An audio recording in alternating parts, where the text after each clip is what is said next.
my script. Thanks to James. So, return of another ASMR story time. Some Sallies wanted to hear some of my worst social interactions. You probably meant experiences from social life, not between family members, right? And living out romantic relationships. In other words, between friends, colleagues, and etc.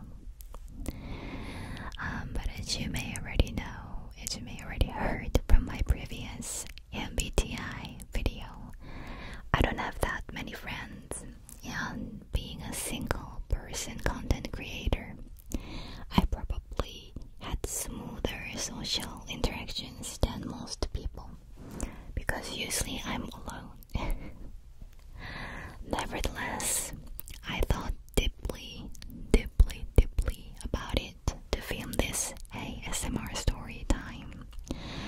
When was I hurt because of some of the worst human relations throughout my life? I had to think as far back as when I was in kindergarten. So here are 3 worst social interactions Ansel counted. The first experience I thought of is back when I was in grade school. I used to go to an elementary school in Seoul, but then I had to switch to a school in a more rural province. That was just near the end of the second semester of grade 5. By then most kids had formed close circles of friends already, so I didn't go out of my way to make friends. It felt like it was too late for me to wedge into any pre-existing friendships, and it wasn't like I was, particularly charismatic to grab attention and affections of kids at first glance. So I went to school day in and day out, almost socially ostracized without actually being outcast. No one intentionally tried to leave me out, but I just didn't have any friends, so I didn't bother. I think I was a little lonely then, but not really sad, because I knew that grade 6 would start soon enough, which meant new classroom placements in time for everyone to make new friends again. Thinking back, I think I showed signs of being an introvert as early as back then. Anyway, grade 6 finally started, and I was lucky enough to become best friends with one of the most popular girls of the school. So I enjoyed every day of school life to the fullest. Then one day, I was walking down a hallway with my best friend, and I heard a girl from my grade 5 class and 2 of her friends curse as they passed me. I thought I had misheard. I couldn't even dare to think that they were directed at me so brazenly. But it kept on happening. Every time they saw me, they passed me by, swear and laugh at me. So one day my best friend finally asked me, "Are they doing that to you? Do you even know them?" The one who I was in the same class with in grade 5 was barely an acquaintance, and I didn't even know the other 2 girls. I didn't know who they were then, and I still don't know what their names are now. Even now, I don't know. The 3 of them had no real point of contact or any particular conflicts with me, but they kept at it anyway. I had to just assume that I must have misheard, or that it was a bad timing, because I just couldn't figure out for the life of me why they would do got so bad to a point where I was afraid to go in the hallway because of their, incessant trash talking. The stress was so unbearable that I wanted to have a serious heart-to-heart with my mom about it. So I was like, Mom, some kids at the school are always swearing at me and it's really hard for me. But then my mother went on to say, hey honey, that's because they want to get to know you better. What in the world does that mean? I told her that it's not like that. It's serious. And I truly was having a difficult time, but she just wouldn't take me seriously. So I want to shout out to every mom in the world. Please don't do like my mom did. Please. Anyway, I despaired then at the thought of losing the one person who I should have been able to trust and count on almost at all times. The very next day, when I ran into the trio in the hallway, they once again began to verbally abuse me. But this time, I couldn't control my feelings and just stood still, and I began crying out loudly. I cried out, I'm gonna tell the teacher about this, all about this. But then after the next block, they came by my class to apologize. That they were sorry for all they've done and that they would never do it again. Please do not tell the teacher. Of course, I didn't hear why they did all that. Well, they probably didn't have a significant reason either. Anyway, what ran through my mind was, this could have been solved so easily.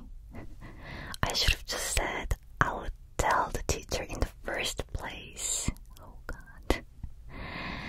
Well, they were ill-behaved, but then I'm not beyond hope since they get scared of the teacher.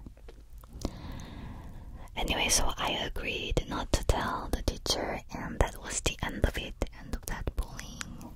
From then on, when we ran into one another in the hallway, we naturally avoid eye contact or just nod and fake smile.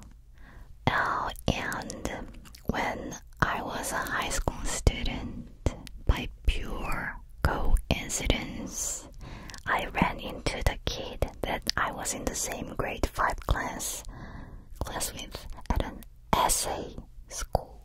She went to a different high school and she was in a different class at that essay school. But then she tried to act super friendly and yelled out, "Hi, Abby," while I was having cocoa with some friends during a break. I turned around to look who it was, and to my utter surprise, it was her. I think that was the first time in almost 6 years. Honestly, I was not happy to see her again at all, and I couldn't figure out why she tried to act like she knew me well after what we've gone through. So I just said, "Alright, hi," coldly, and walked on by. My friends asked me, "Who was that? Was that a friend?"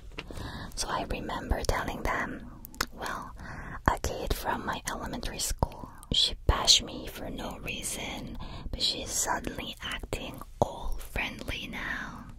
I don't know." So this is the end of the first story. The second experience was when I was in the uni. I think I already told you in a past ASMR storytime video that my faculty had too many students, so my school divided us into groups, and 2 of these groups formed bigger cooperation groups. So you learn to form a close bond with the members of your group as well as the cooperation group members. And there was this one girl in my cooperation group. Since we were in the same cooperation group together, I thought I would see her often, and I felt very friendly towards her. She would always compliment on my hair and hairpin and such, so I thought she felt friendly towards me too. But she seemed to be well informed about gossips and various information about people. When I had a senior that I liked, or when I got a new friend, I would start to hang out more often.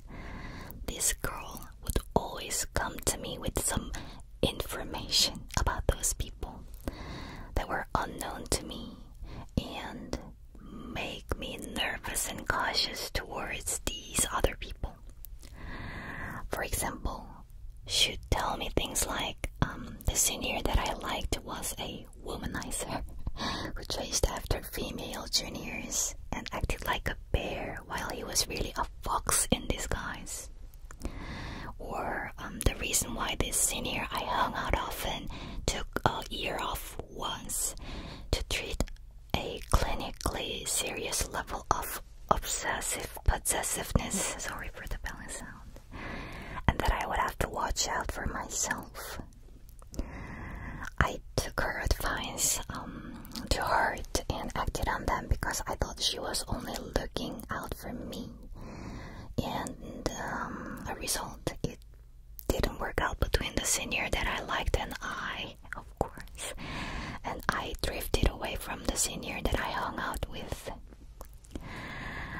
I felt those were the best choices I made to protect myself, according to the advice from her. One day in a conference room, she was laying out homemade cookies on one of the tables. The conference room was reserved for my cooperation group, and since we kind of know each other's schedule classes, we could closely guess who would be there when. She baked the cookies herself and brought them to share them. Each cookie had the name of a group member on it, written with a chocolate pan. One for Charsu, one for Youngsu, Min, Jigatsuan, and Jihyun too. There was a cookie for everyone in the room, except for one. Yeah, you guessed it right. Mine. Oh, I had 0 social cues, so I whined, why she didn't have one for me and that she should make one for me too right now, right there. And then she just took out a chocolate pan and wrote my name on a cookie and gave it to me. And I just ate it up, thinking it was delicious. What a fool. And then I even said, hey guys, our co-op group should go on a group trip soon. Let's make plans. But the group leader, as well as that girl, just smiled and laughed about it. Sometimes later, I found out that the other half of the co-op group went on a trip together without mine through photos from social media. So without giving it much thought, I just went up to the group leader and asked, our groups should have gone together. Why did you only go with your group?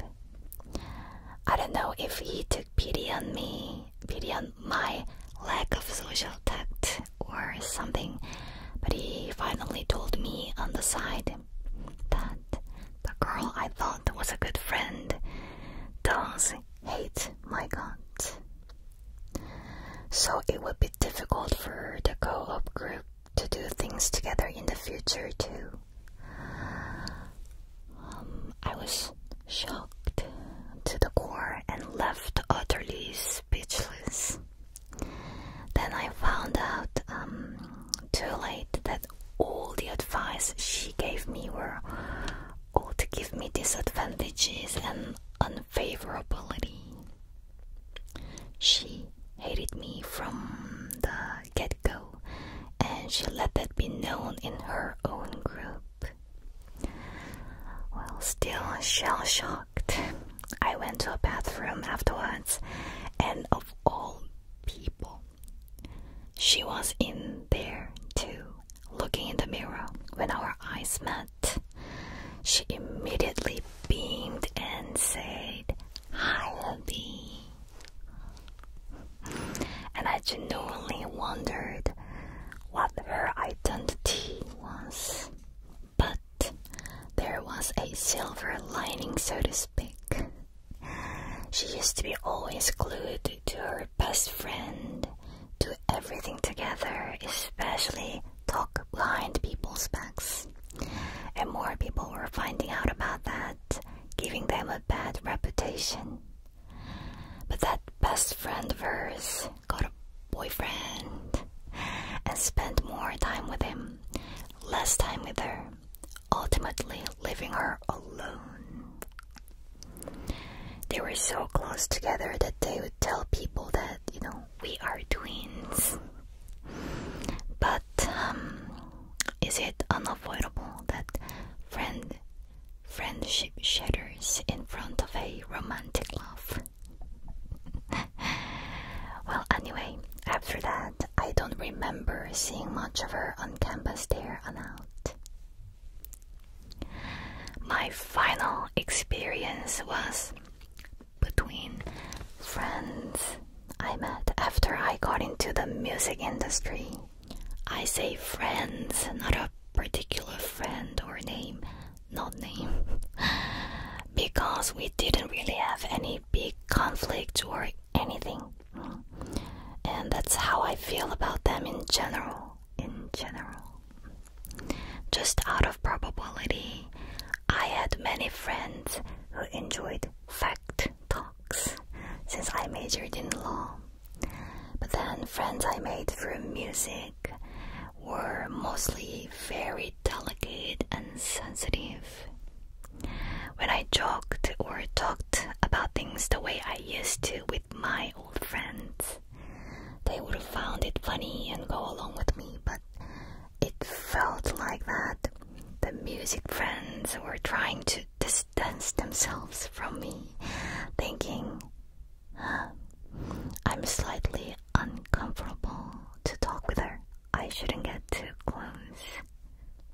Meeting so many people who are more emotional and sensitive than anyone I had ever met, I almost felt like I was a pointy person who was begging for attention, even though I was, thought I am just the most average person who had no personality, none at all.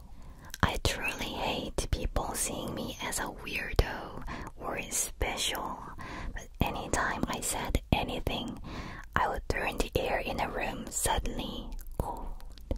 So that was a point in my life where I had to look back at what my characteristics I was born with were, and in doing so, I was sad and struggled about it. What could I do to blend in with these guys? What and how can I change to fit in? I was so upset that I contacted friends that I've been close since middle and high schools or university friends for counseling, serious counseling, and they all said, "Hey, I don't really see what you've done wrong from what you told me. I never thought you were weird," or "That's what's so charming about you. In fact, that's why I like you. It just sounds like they don't get along with you." After hearing all that, I felt like my outlook had widened once did I. We are just not compatible, that's all. After then, I was no longer burdened. I would no longer have regrets about obsessing over people who weren't compatible with me. Furthermore, I began to change my area of activity so that I can try finding an environment where I could enjoy being my true self. As a result, I am now working as a freelancer and a YouTuber, spending time here and there with my friend, people I like and want to meet. I am quite content with this lifestyle.